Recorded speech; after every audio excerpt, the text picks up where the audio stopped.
Well, each off season we take the opportunity to kind of review what we've done in the past and what we might want to do in the future in regards to that. And we spend a lot of time calling upon individuals that have already done it before, other coaches or leadership mentors throughout the world, and we do a little research and we come up with kind of a curriculum each year that we cover with the boys. And it takes the form of pre-practice devotionals or team meal devotionals, and anytime we can interject it, maybe in a pre-game talk, that's really powerful because that's when we have their attention, quite a bit. And so we take the opportunity to, anytime we can, to go ahead and convey that material that we come up with. And this year we came up with the relationship curriculum, and Coach Bowman can tell you about that. Yeah, it's great. We were able to go to a conference late last year. We heard Joe Ehrman speak.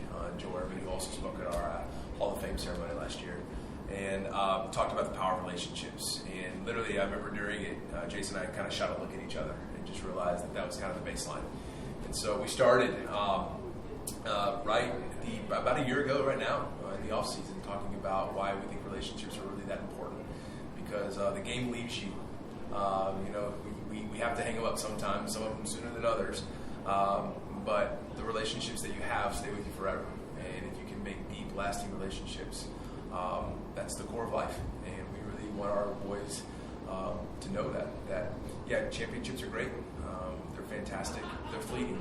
Relationships aren't. They'll last you forever. And the ability to make them is something that will really show the difference between someone who's going to be successful and maybe not so successful. Actually, you talk about it. He came in and the 6 components that we went over: communication, love, respect, loyalty, selflessness, forgiveness. The Reverend Sims came in and talked about loyalty. And the big synopsis of what he discussed was that it was an action, and that words are powerful and can be powerful and meaningful for people, but actions, the old saying, actions speak louder than words. If you can display those words with actions, then they'll be really substantial in somebody's life, and they'll be something that a lot of us are visual learners, can remember. Hey, this person did an act of loyalty, or this person did an act of selflessness that I'm going to always remember and try. Cool thing to be a part of, because they did it last year, so of course they wanted to do it this year.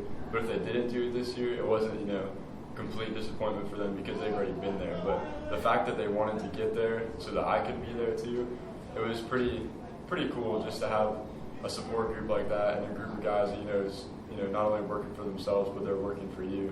So I remember Michael Albertson told me at the beginning of the year, he's like, "We're going to get you that ring, Deb." He would tell me, like, every day, "We're going to get you that ring." And then finally, in Lakeland, standing on the court, after the buzzer went off, he's like, "We got it." So that was pretty cool. When we laid out our team goals and our team traits and everything, I think that really set a good foundation for us to build off of. Because with every other team I've ever been on, you just kind of go with a common goal in mind, but you don't really map out a way to get there. And I think that us doing those things and setting those goals and hitting every single one of them, short-term accomplishable goals, that really helped kind of spring us forward to where we wanted to go. It feels good for all the hard work to pay off. Something we've been working hard since preseason workouts, and then for that to all pay off in the end feels really good. And as individuals, a lot of us, we work on our game for since we were little kids, and ultimate goal to win states, in high school, is really even to say that my hard work paid off, or how much work we put in as kids paid off. And then our biggest goal was definitely leave a legacy, because when we have 8 seniors, they want to go out their senior year on top. So there was a lot of support from the bench when other guys were playing. They're cheering them on and wanting them to do their best. So that's a pretty good aspect. We all really care about each other. We all have each other's backs. We're all brothers, and no matter who's in the game, no matter who's on the bench, we're always going to be there for each other. And so, to get to our goals, some people had to play more than others, and everyone was okay with that. Everyone was fine with that because we all wanted the same thing. We all knew what it took. And as long as in practice and other places we were making each other better and, sharpening each other, then at the end of the day, it didn't really matter who was playing. It was about the team, not as much as about yourself. And you put, the team in front of yourself no matter what. So The support also went both ways. Like, so the people who were playing, they would, like, whenever the guys who weren't playing got in the game, they'd always be even more supportive of us than we were of them. And in practice, like, you have guys like Joel and everyone, even the best players on the team, telling you, like, keep working, man. Like, you'll get there. Like, just, I see what you're doing and everything. And, like, they were super encouraging during practice. And I think, like, that bond kind of helped us, like, form the relationship that we needed to get where we needed to go. Absolutely. We would have, the leaders of the team would treat everyone equal respect. Want to be like, your guy's going to play, I'm going to put you above everyone else. It was, even if your guy is the 15th man of the team, he's going to treat you with the same respect and know that you're important, and that makes you feel energized and want to play in practice. Because if you come to practice knowing that these guys don't really care about me and they're just here for themselves, I'm just kind of on the team, so on the bench, you won't go as hard. But if you know that he knows that you're going to come out and make him better and really try and play, and you're part of the team, even if you're not in the game, but you're still part of the team, then that really helps you to be motivated to do well. We did a lot of that. I think, kind of example of that is when we played Trinity the first time, they had, like, they're pretty much their entire school there, just sitting in one section. And so we get out there and they're, like, taunting us, kind of, like, just chanting different stuff to us. And, like, everyone's, like, a little, like, okay, we haven't really played in this we played in that environment before, but hasn't been that intense. And so, like, we start out the game, and I think they scored first, and we just hear the crowd erupt. So we're like, okay, this is what it's going to be like. And then, so we weren't playing our best. And then I think, like, around, was it halftime? Like, half our school, like, half the high school came and walked in, and, like, they started cheering for us and stuff, and I think we kind of put the game out of reach after that because we had the support of our fans and stuff. Moving from, like, last year to this year, was like, last year, like, I played on JV, and we were close as a team, but nothing like it was this year, I guess. This year, kind of, I guess, like, as the year progressed, I learned what it was like to really invest myself in like, the greater cause, because, like, I mean, I was not playing a lot of minutes at all, but, and, like, at the beginning of the season, like, that was it was kind of a bummer, but as the season progressed, like, I really learned the importance of investing myself in my teammates in order to make them better when game time came. And so just being able to, like, put the team for myself, because, like, the whole season I could have, like, been sad about, like, not playing and stuff, and just kind of reclused to the end of the bench. But instead, I really made it a point to try and make my teammates better, like, so that we could achieve our goal at the end of the year. For me, I think it was really similar to John's, because kind of like Bobby, like, I was coming off playing JV and getting minutes, and then going to a varsity team where, you don't get a lot of minutes, and it's learning, and it's about getting better as a player, and so that when you are a junior or a senior, you're ready to take on what's, like, to come. And so for me, playing behind some of the seniors and learning that helped me a ton, and realizing that you can't win anything by yourself. It takes a team effort, and not one person can pull a whole team.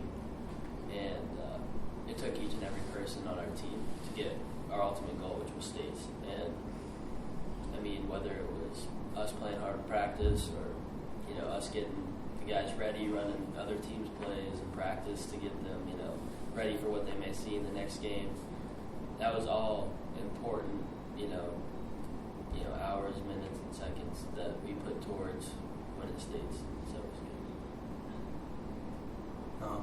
I really learned to enjoy the moment, and that it's more about the journey than the destination.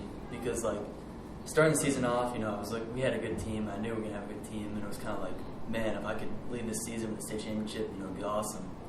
And that's what I was looking forward to at the beginning of the season. But then as the season kept going on and it started closing down, I started to really think about like kind of how sad it was.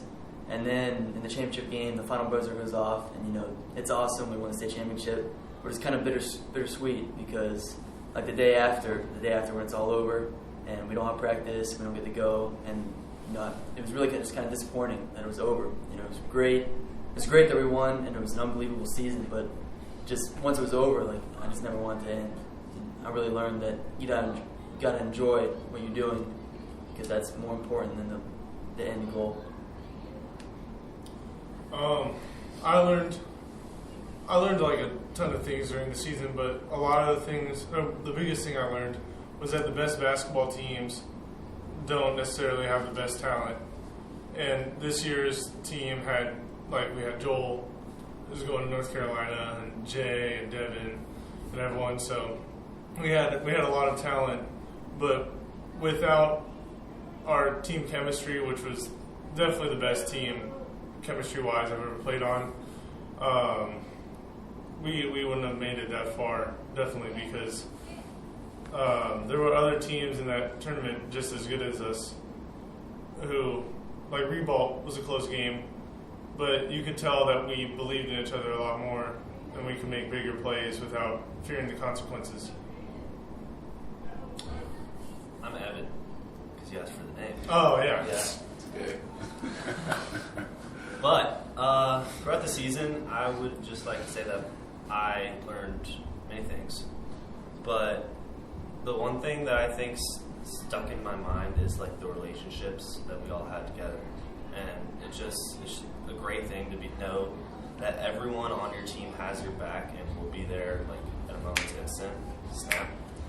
And I think that is one of the reasons. That is pretty much the biggest reason why we won the states, because we were so close together and we didn't care about playing time. We just wanted to win, and it's just stuck in my head. Biggest thing I learned during the season was that your teammates can actually end up being like your brothers. Like I always thought that was just like a saying people would say, but after all those trips, like North Carolina, like when I was with my family, coming back from the North Carolina trip, I was like, this is kind of weird. This is not my family. Like I just left them, and it like just felt weird. Thought I was kidnapped or something. But I realized like as the season went on, like I just grew closer and closer. Like I thought it hit a peak, but we kept coming closer, and then even when the season's over, we still pretty much do everything together. So I learned that your friends can become like family, and